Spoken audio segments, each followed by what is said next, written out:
Hi, Hi, how are Hello. you? it's so good to meet you. You too, even if it is virtually. I know it was a while ago now, but well done and Oh, congratulations. thank you very much. Thank you very much. It's just given so much hope to everyone, and you've really exposed how corrupt the Electoral Commission was. So, Yeah, well, you can say that again, but thank you. I appreciate that. yes. Hey Ethan, happy birthday! Thank you very much. Thank you.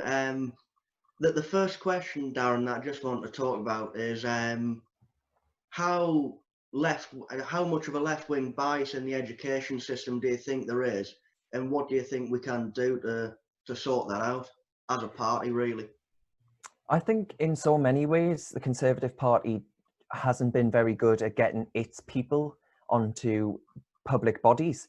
And that goes far beyond education. I think even as far as far-flung things like foreign policy, the Conservatives have taken their eye off of the ball as far as international bodies like the United Nations is concerned, and allowed groups and I think bad faith actors like China to be able to embed themselves upon these bodies. But in this country, even on things like the Electoral Commission, my infamous foe, I think there are so many ways in which the Conservatives have just taken a back seat, where the left has been really, really, really good at getting its people onto all of these bodies. So as far as what we can do, I think it's just a case of I think there's a real bravery deficit actually in this country. And what I mean, and it's not limited to this country, I think it's a problem across the West, where those who hold conservative opinions and values aren't brave enough to put their head above the parapet, because you risk being cancelled online if you dare speak up about topics that go against the grain, against the political, legal, and media class in this country. Then you risk being cancelled. You risk losing your job. You risk losing your livelihood. You risk losing an entire body of academic work that you've strove for your entire life. I think a good example of this would be there was a guy called Peter Reid in Australia, so not in this country.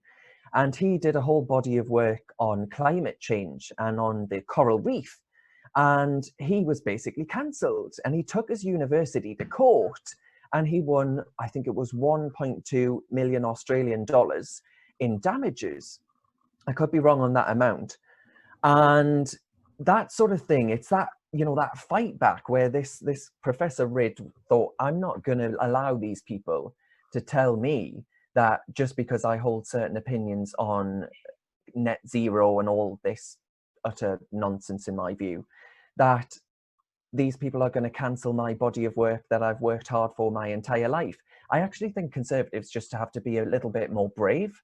We have to, one, put ourselves on these bodies, but two, we have to actually stand up for what we believe in and be loud and proud about what we believe in, because bloody hell, God only knows that the left are. Mm-hmm. Mm-hmm.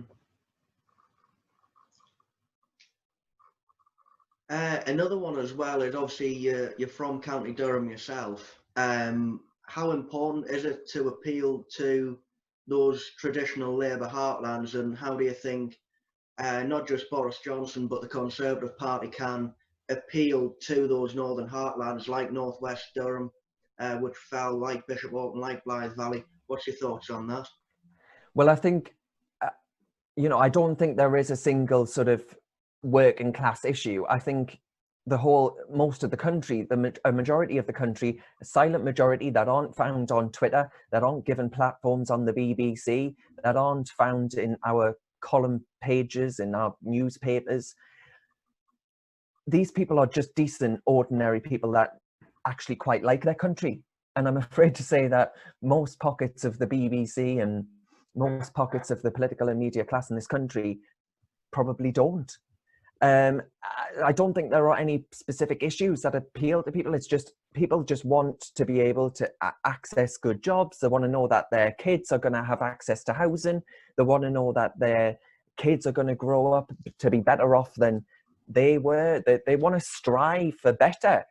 I think working class people are incredibly aspirational and but also at the same time very proud of home and community and want to cherish that. And I don't think there's anything wrong with that either. So in many ways, a lot of what so there's a good example that I was getting quite irate about yesterday.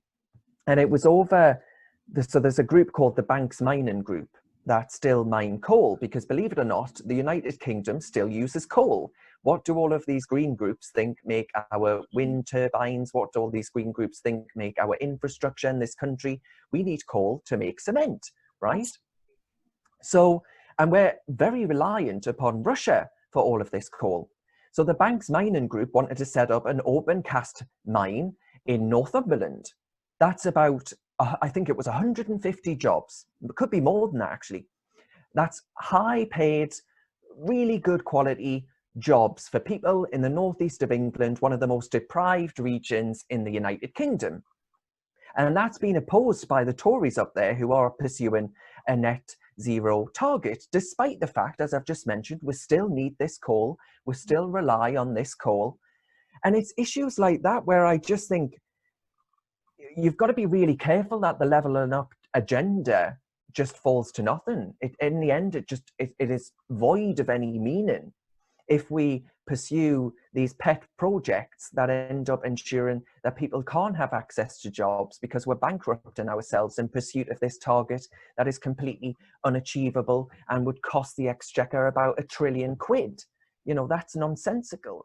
So on so many issues, I think there needs to be a bit of a reevaluation about how we best tailor policies to fit access to these jobs, which, you know, would be able to give us access to the coal that we still need, and so many other issues like this, where yes, we need to be a bit greener and cleaner, and air pollution is probably a problem, especially in London.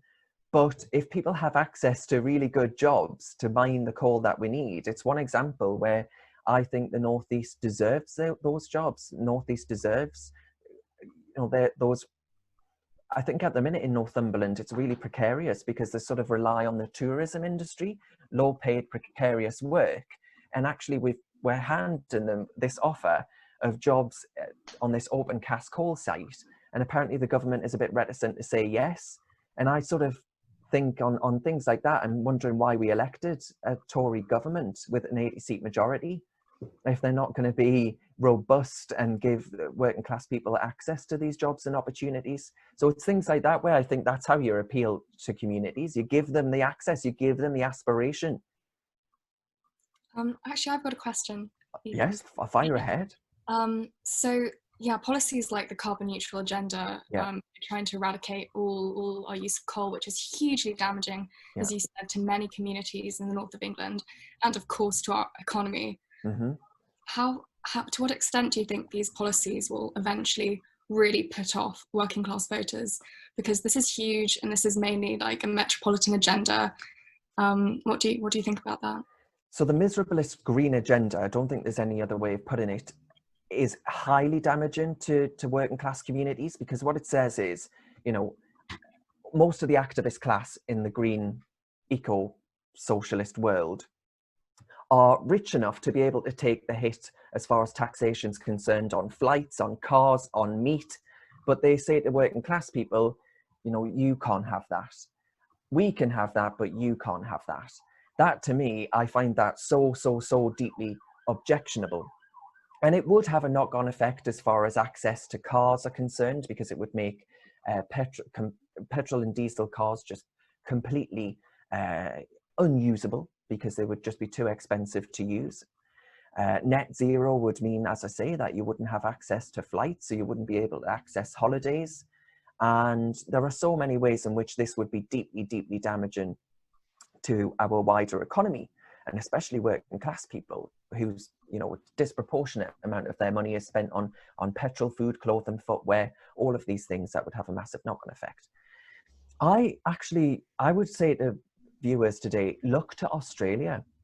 I think what happened in Australia in their last election, it was very much predicated, it was built around this idea that the left left, who were supposed to win the last election, are pursuing this green agenda that would massively take away, I think, quite a lot of high-paying jobs for working-class communities in areas like mining, etc., in pursuit of the woke green culture.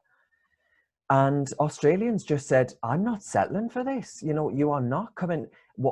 Australia is nothing in comparison to the likes of China and India as far as their global CO2 emissions are concerned. But the left in Australia said, tough titties. You know, we must virtue signal. We must cut our nose off to spite our face and virtue signal to the world that we are green and progressive.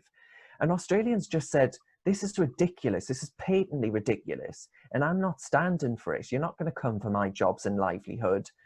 And so they voted in the Australian Conservatives, or the Liberals, perversely called. And I think that's going to happen in this country. I can't say when, and I could be proved completely wrong. You know, we might be sat here when we're both 50 years old, looking back at this and thinking, well, Darren got that completely wrong, didn't he? We've completely flummoxed ourselves over this green nonsense.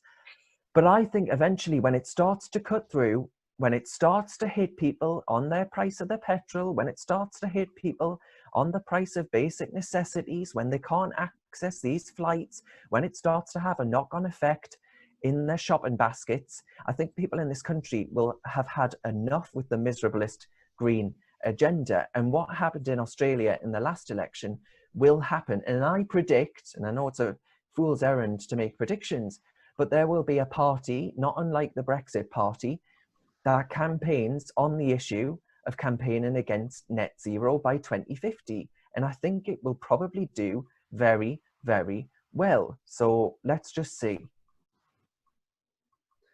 Yeah, that's another thing as well. Obviously, post-coronavirus is going to be a massive change in world economics, I think. How important is it to make sure that we look outward and we look to free trade rather than protectionism, but we also make a stand against China, obviously the Huawei deal, which may or may not go through? How do you think that we can still make a stand against China but also embrace free trade post-Brexit and post-COVID? Yeah, that's a really good question. I think on China, I think it's nonsensical to assume that we're not going to trade with them, right? There are so many ways in which it's not just the United Kingdom, the West is wholly dependent on supply chains that are deeply embedded in China. All roads basically now lead to China. That's going to take years to decouple ourselves from the Chinese dominance in the global trading system. I think it was completely foolish of President Clinton in the 90s to invite China to the World Trade Organization under the false premise that what this would do is allow China to see the merits of liberalization, to allow China to see the merits of democracy and free expression. That's clearly not happened. You know, look at the oppression that the poor people of Hong Kong are currently facing. So in many ways, that was completely foolish, but I think it will take many years to solve that issue and decouple ourselves from that. And by the way, I don't think it'll ever happen completely, because if you think 1 billion people in China, most of them were, and if you'll excuse putting it in a very frank fashion, crawling around in their own dirt. They were so poor before China started opening itself up to the trading system. I don't think it's a good thing for Chinese people to be poor again, just because they have an authoritarian dictatorship in charge in China. But we do, of course, have to ensure that they're not on all of these United Nations bodies that I mentioned earlier, that they don't have basically the World Health Organization on a leash. That needs to be free of politics, especially when it comes to the Chinese Communist Party's politics. So yes, on that, I think we've got a hard fight ahead, but I think Boris is making the right soundings. He's standing up for Hong Kong. I think all of that is very admirable. And actually, you know, Boris is often a politician that's criticized for not being very brave and for blowing with the wind, but actually he's standing very strong on that and very firm. And I think that's a perfectly admirable quality. On free trade, I believe massively in free trade. I think I'm a bit concerned actually about the siren voices of protectionist lobbies. If you look at our farming unions, there's this really patronizing argument coming from these bodies. And what it says is that working class communities, like where we're from in the Northeast, don't know what's good for them. Mm-hmm. They have no idea when they pick up a chicken where it's come from. They can't pick up a chicken, look at its labeling and think, I don't want to buy American chicken, or I do want to buy American chicken. I think the solution to chlorinated chicken is just to label products. And if UK consumers want to buy American goods, they're free to do so. If they don't, they'll continue, as I will, as I'm sure many people will in this country, continue to buy brand Britain. I just always have and always will as far as meat's concerned.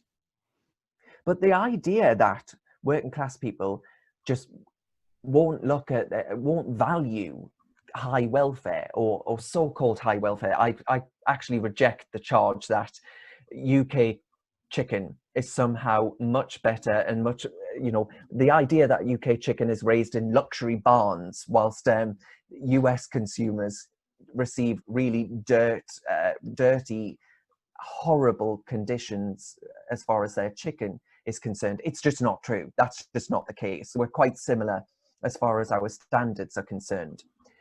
But this argument is, as I say, it's very patronizing. But if they win, Ethan, and these lobbyists in these movements win out and they say, okay, well, we can't accept American meat in the UK, even though it could be labeled, even though consumers can make choices. If they win out, we won't be able to pursue that free trading agenda. We'll have brought down the blockade that says we can't accept these goods because we don't want to accept standards that don't match our own. And that would completely shoot any aspirations that we have as far as free trade's concerned, because that's not how it works. It's reciprocated, right? Mm-hmm.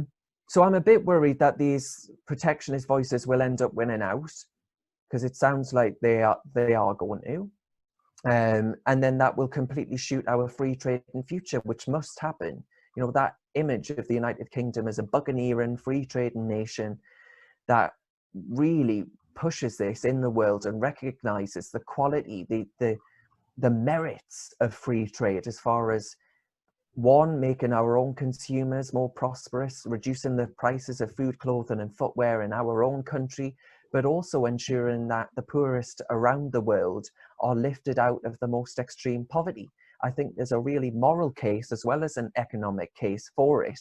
So I really hope these protectionist siren calls don't win out. That was a very long-winded answer. I'm so sorry. No problem at all. Another one as well. Actually, we're talking on the anniversary of President Reagan's death, so it's quite apt that we are talking about free trade. How important do you think that special relationship between the UK and the US is post-Brexit? Reciprocating the one that Thatcher and Reagan had. Oh, I think, yeah. Well, I mean, those were the halcyon days, right? God bless Mrs. Thatcher.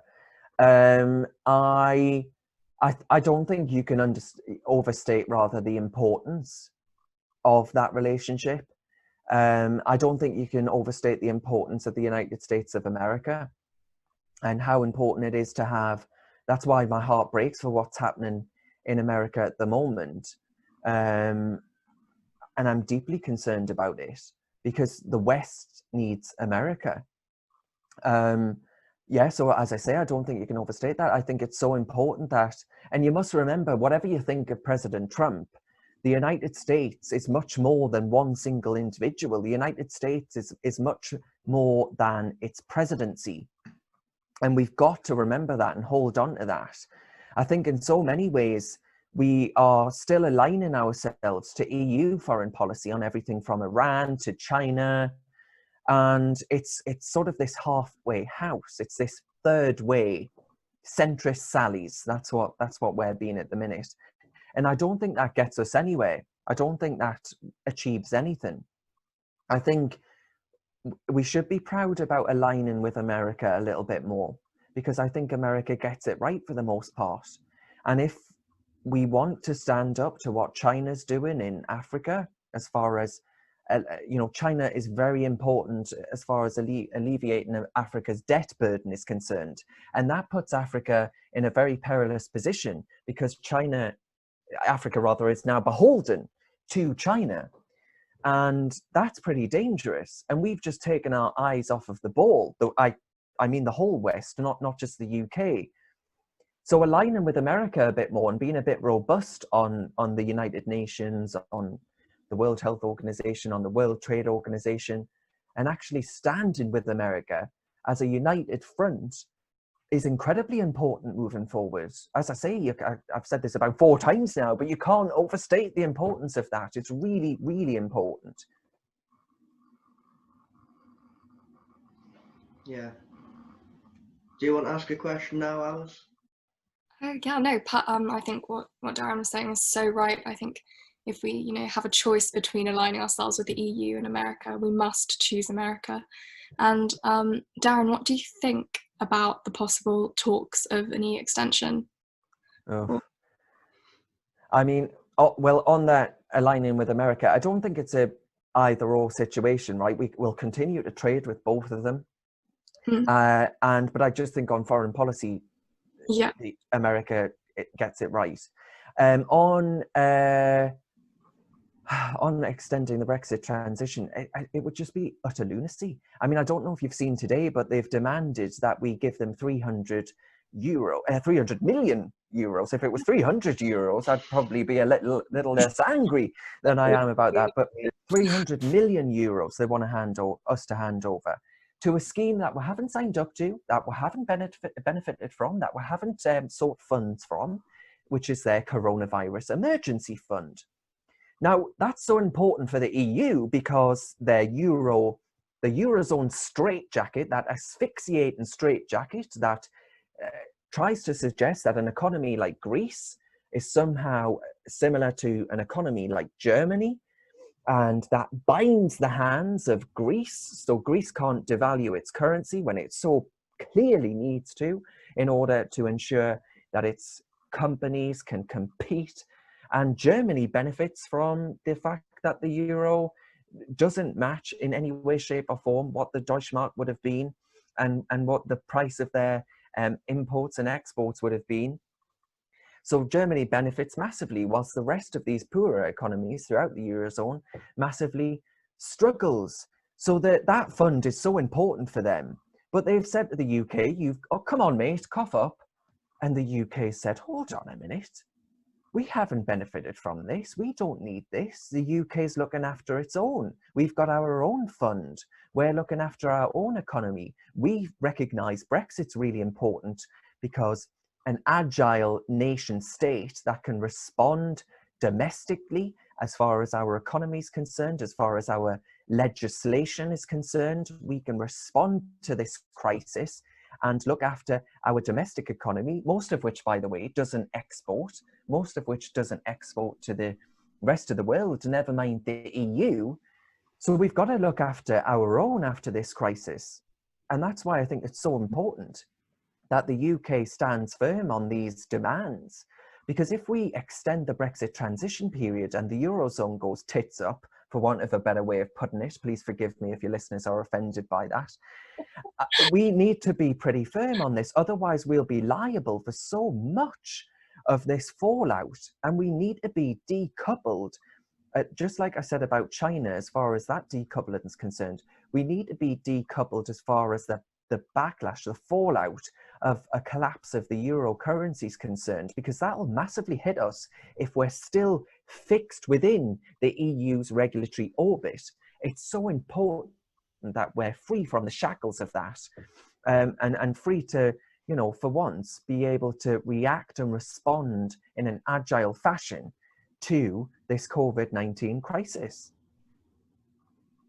So basically, that's my long-winded way of saying, bloody hell, do not extend the Brexit transition period. And by the way, I don't think we will. I've spoken to many people in Number 10 who are, they've got their hands on the tiller and they're riding this baby out. So We've got it good. We've got it good. It's really good to know. Yeah, just on the subject of number 10, obviously Dominic Cummings has been in the news recently, and personally I think he's brilliant and I think he should stay, without a shadow of a doubt. But the hypocrisy of the marches and the protests in London just shows the double standards of the left, as well as also Stephen Kinnock travelling so many miles to see his father. What are your thoughts on the hypocrisy, especially of people like Barry Gardiner in the last few days? You're right about Stephen Kinnock. There was also a Labour MP that attended a funeral with over 100 people present. You've got Barry Gardiner attending the Black Lives Matter protest, where it was quite clear that thousands of people were gathered together like sodden sardines, quite clearly unable to socially distance. And there are just so many examples of this hypocrisy. The only thing that explains it is that, putting aside COVID-19, we used to have Brexit derangement syndrome, which was the pandemic that swept the West. Now the pandemic that swept across the West is the West, the UK rather. It would be a bit grand to suggest that Dominic Cummings has swept the West. Now the pandemic that swept across the UK is Cummings derangement syndrome. I've never seen anything like it. Complete hysteria. And I don't know if you've seen Piers Morgan. His son was on the march, and Piers Morgan has defended his son after howling into the wind, turning a really unseemly shade of beetroot over Dominic Cummings every single morning on his show, saying, Dominic Cummings has not obeyed social distancing, the hypocrisy, how dare he? And just howling on and on like this, like a banshee. It was just very unbecoming for a man of his age, for a man with his platform. He unblocked me on Twitter and he unleashed his 7 million Twitter followers. And he said, Darren Grimes is defending Dominic Cummings. And then I tweeted him yesterday and I says, Piers, I can't believe you've just defended your son after the way you went on and on and on about how Dominic Cummings had broken the spirit in seeking childcare. Let's not forget, Dominic Cummings was seeking childcare for 2 ill parents, continuity childcare, which Dr. Jenny Harries, the Deputy Chief Medical Officer, said was perfectly permissible for a 4-year-old. And Piers Morgan went on and on about this, and then he defends his son because it was a bit of virtue signalling, you see. That's all right. It's okay for people to break the rules when it meets the parameters of their politics. But Dominic Cummings didn't. And I just thought this was rank hypocrisy. I really did. And if there's one thing that the British people hate more than anything, it's hypocrisy. So Piers Morgan was absolutely right about that. The only thing he was wrong about was that Dominic Cummings didn't actually break the rules. His son did. That a gathering of 6 is the rules. That was a gathering of thousands. Yeah. So I don't know. I just think these people have completely lost their minds. But I think what it does show, what the Dominic Cummings saga did show, was that we've got to start winding this down. We've got to start winding down this lockdown. If you looked at the way in which the MPs voted, their system required them to wind around the Commons estate like a snake, all the way around the estate. They were right outside, literally right outside of the parliamentary estate, winding around and around. And that's because of socially distance, the 2-meter rule. That's not going to work. If it can't work for the business of lawmaking, how the hell is it supposed to work for businesses up and down this country? We've got to start relaxing these rules because they're just not fit for purpose. Yes, I think we can wear our masks and things like that. And, I advise against coughing in someone's face. But as far as the 2-meter, it's just not going to work. It's not going to work. So I think the Dom Cummings saga, whilst it must have been horrible for that little 4-year-old boy with the screaming left-wing banshees outside of his home and Piers Morgan ranting and raving every morning, I think what it did expose was that these rules just aren't fit for purpose. Yeah, without a doubt. you can sort of draw a lot of the comparisons. I mean, yourself, you experienced a lot of abuse from the left wing after your fight with the Electoral Commission. How do you think that affected you personally? Sort of, do you think that had a massive impact on you and how you went about? Because it was sort of horrible abuse that the left throw at people like yourself, and then, you know, are massively hypocritical when it comes to abuse in the opposite direction. I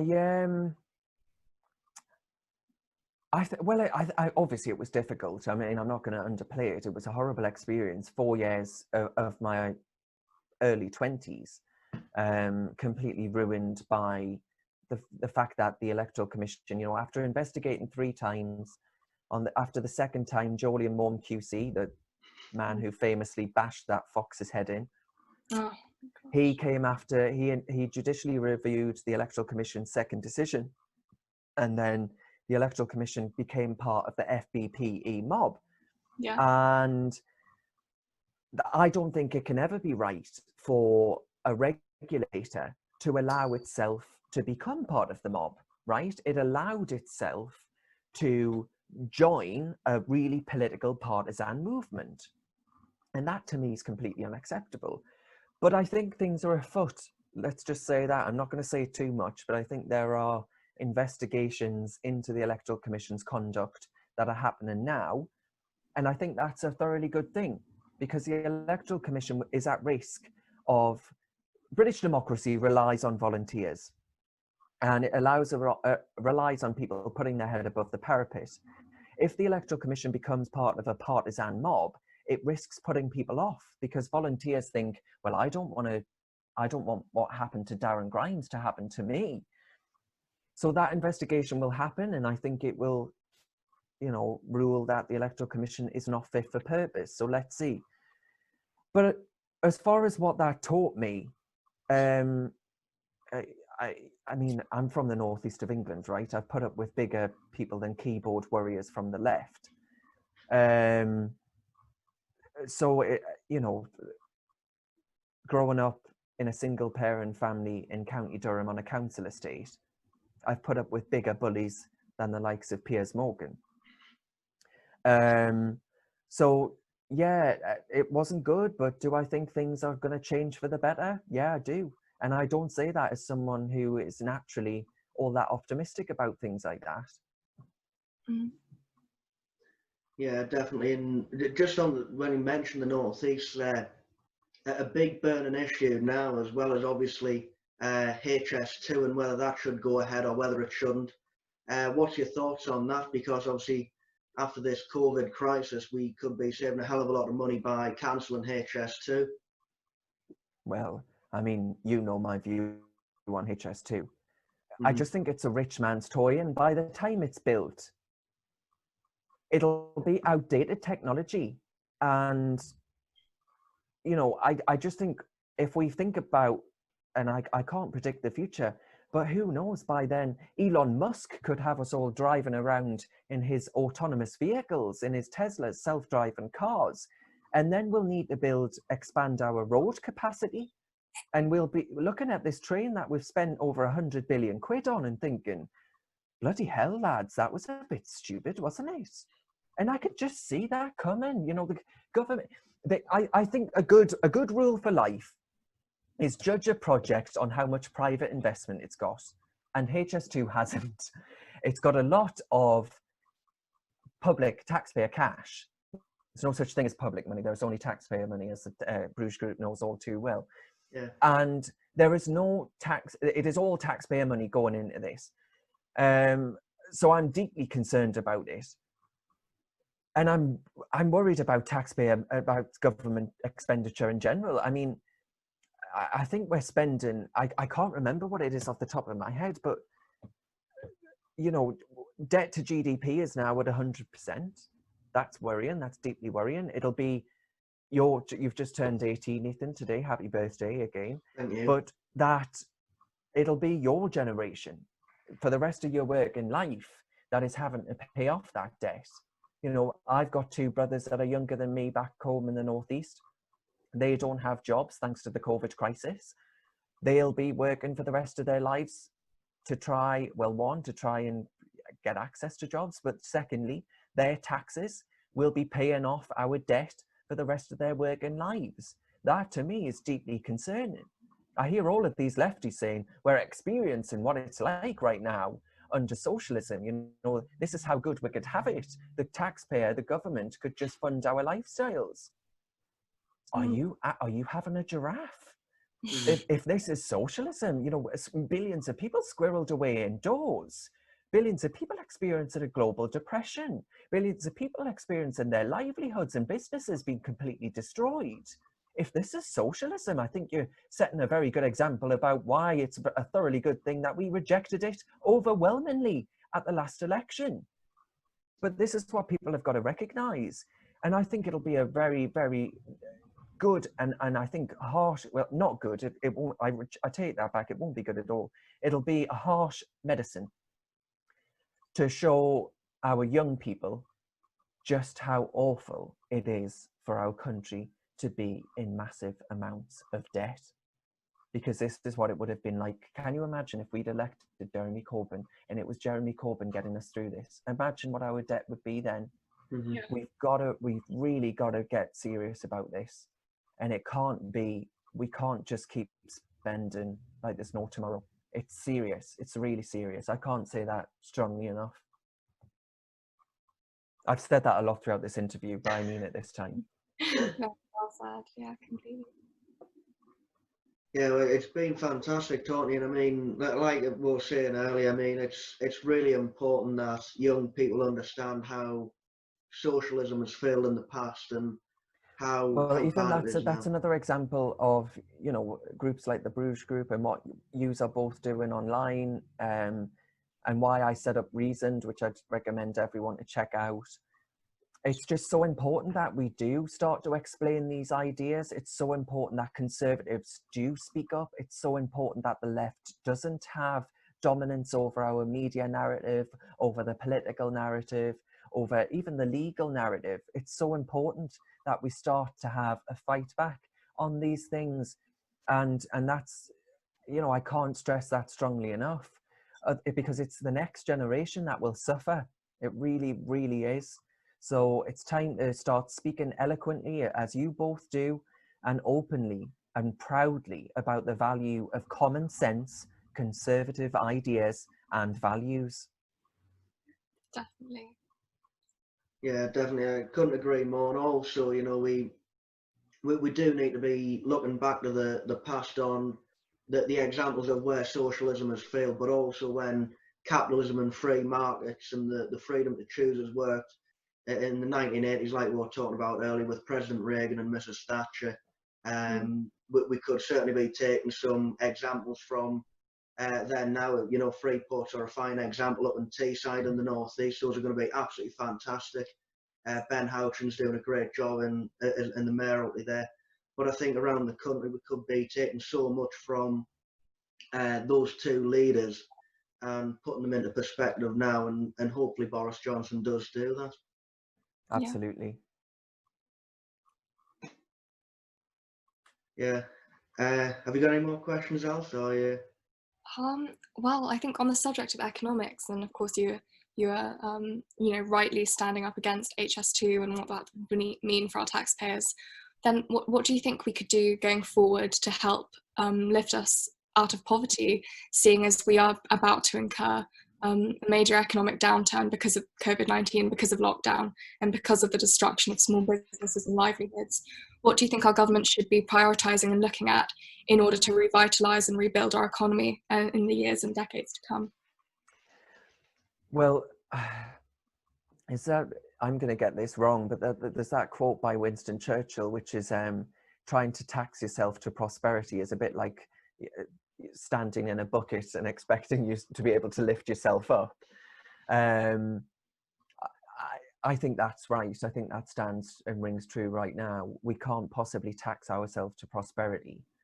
I think things in the last budget, there was a few taxes on entrepreneurs, and I think that's foolish. I think we should be making ourselves in this, we've got this unfrozen moment. Brexit offers us this unfrozen moment.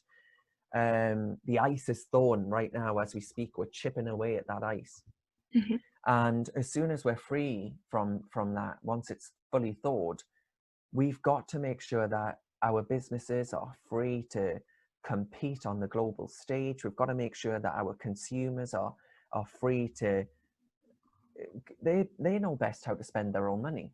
That's fundamental, you know, my fundamental belief in life, that taxpayers should keep more of what they earn because they know best how to spend it. Government does daft, stupid things like HS2. So I think that's where they could go wrong. Don't get me wrong. I think it's so important that we do ensure that things like the levelling up agenda is looked at, but you don't do that. You do that by devolution. I think you do that by devolving power as close to the individual as possible, ensuring that people in communities like the Northeast have purchase over their own lives, and they're able to call for businesses and decisions and have corporation tax even devolved to regions and things like that, to ensure that regions start to compete with each other. That's how you manage to drive business investment to different parts of the UK. That's what I'd like to see. That's what levelling up means to me. It means all of the regions having an equal opportunity to compete with each other, and it not just be so London centric. You know, everything's better when it's not focused on London. So that yeah, I think Brexit offers us an amazing opportunity to do all of these things, and I'm dead excited about pursuing. I've just said I'm not an optimistic person, and I'm sounded like a really optimistic person throughout this interview, but yeah, I think that's the amazing opportunity. That's what I want to see. So get us out of the European Union and let's crack on. Yeah, definitely. Couldn't agree more. My flatmate came in with a coffee halfway through the interview. I haven't just managed to magic up. Yeah, I've been enjoying some wine halfway through it. It might be early very nice. birthday, so. Oh well, yeah, why not? Why not? Exactly. Yeah. Just one more point as well is, obviously you were talking about virtue signaling before, and I did mean to say this. And how much virtue signaling do you think can come from the left before the media really get onto it and the media really start making a point? Because obviously you've got it. I know you were talking on Twitter the other day about the Gay Pride Month, and also obviously the Black Lives Matter protest where, you know, the cenotaph was vandalised, but also there was police officers being assaulted. What's your thoughts on that?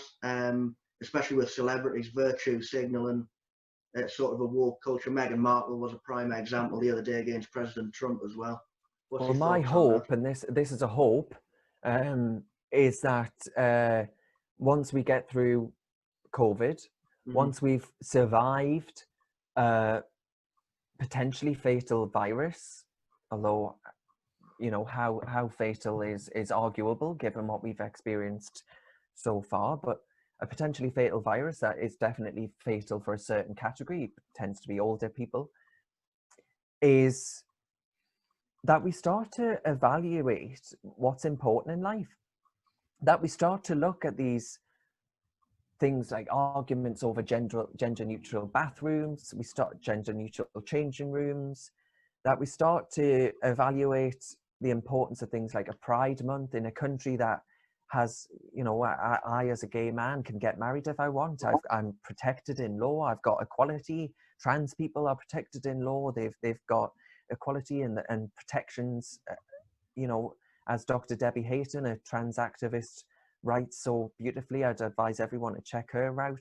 There are just so many ways in which these grievance groups are just looking for reasons to be upset, and that's just to give them a reason to exist, because in so many ways they don't have one anymore.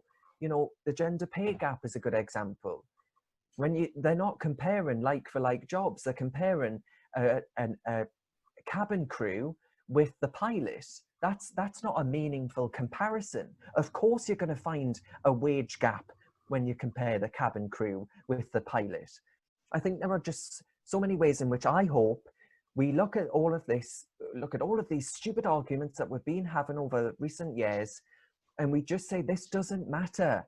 What's important in life is home, is family, is values, British values, and a commitment to home and life and liberty.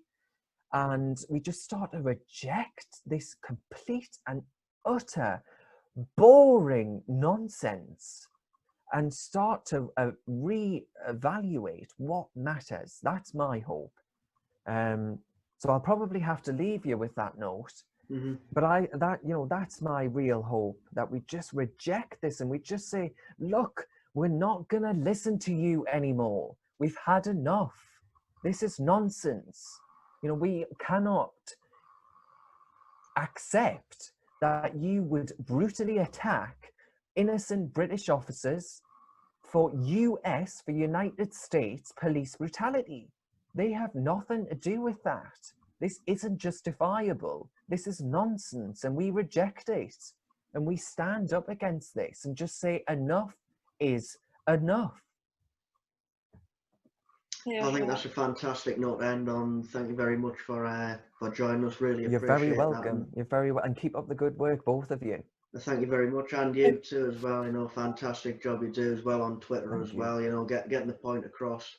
It's really important. So thank you for that as well. Thank you very much. Have a